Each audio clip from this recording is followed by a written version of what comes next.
So my name's Polly Cameron. I've got the Dell of Abernethy in Nethy Bridge. This was my grandparents' business from the 1960s and originally all self-catering accommodation.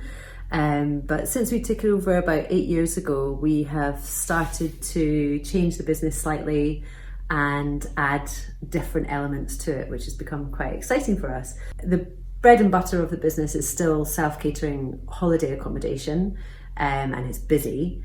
But we also do events such as weddings, music gigs. We've got a little festival coming up next year. But one element which we really, which is growing and quickly and growing arms and legs, is the wellness retreat side of the business. So we act as a host for different practices or different groups to come, and we offer like a fully hosted retreat venue. So that came about just through a mutual friend, which was quite a well-known yoga studio in Glasgow, came and did the first one there. That was probably about 3 years ago, and from then it has just snowballed. We haven't really pushed that side of the business, but it just keeps coming, and more interest is, I think, word of mouth, social media, and it can just grow and grow. And the yoga community particularly is just such an enormous entity. The retreat side of things tend to work really well, especially in the winter if we're in the indoor yoga studio for 10 guests and 2 tutors.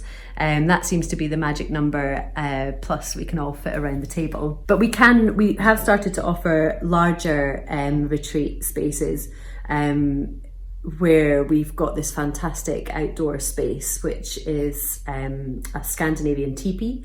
10 teepee is a huge canvas structure, which with wooden poles, a central fireplace, fire pit outside, heating. It's quite luxurious, and we can set up around 18 to 20 yoga mats in there, which seems to be quite a big game changer for the bigger practices that are looking to come here. We're certainly starting to speak to some really large they're basically travel companies, but which specialise in well-being and yoga, and for their numbers to work, they need to have those extra spaces. The teepee was not a huge investment. We got an ex-hire teepee from a company, the Scottish company that hired these ones out. So we'd had a few of them on site for weddings, and they were amalgamating with another company, so we managed to get an ex-rental, and it was paid off within about 2 years with the amount of gigs and things that we did. So we do loads of stuff up there. We have a weekly yoga class, we have different workshops, we have the local community using it for different parties and so on. It's busy. In terms of our venue, we offer in-house catering. It's like a hosted retreat, so generally you get me in the kitchen answering lots of questions, guiding people on walks, making sure everybody has what they need on the retreat. We have a cleaning team that come in and service the accommodation every day. We have fresh towels. It's quite a kind of high-end experience, if you like. There's no washing up rotas or anything like that for the style of retreat.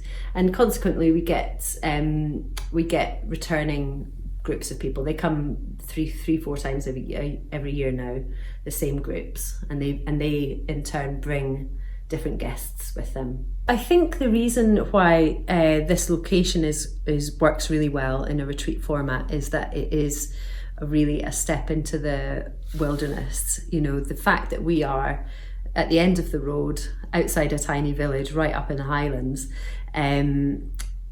People tend to come to us from larger cities, central belt area. Generally, we get people from overseas, from Germany, from everywhere. The wilderness and the iconic side of Scotland, where they want to go and walk out of the door and into the forest and have nothing surrounding them, that seems to be, and they can do that right here. This is perfectly placed for that. But also the versatility of what we've got going on landscape wise, because what we tend to find is more and more the yoga retreats are becoming yoga and something else, yoga and wild swimming, yoga and paddleboarding, yoga and trail running. All of those things can be tapped on right on the doorstep as well, and it's brilliant for all of those things. And I think that's definitely one of the reasons why these retreats sell so well. We don't take on the selling of it. It's always the tutor or the group that come to us, but they certainly don't have trouble selling the beds. You can very easily and simply test the water with this type of setup.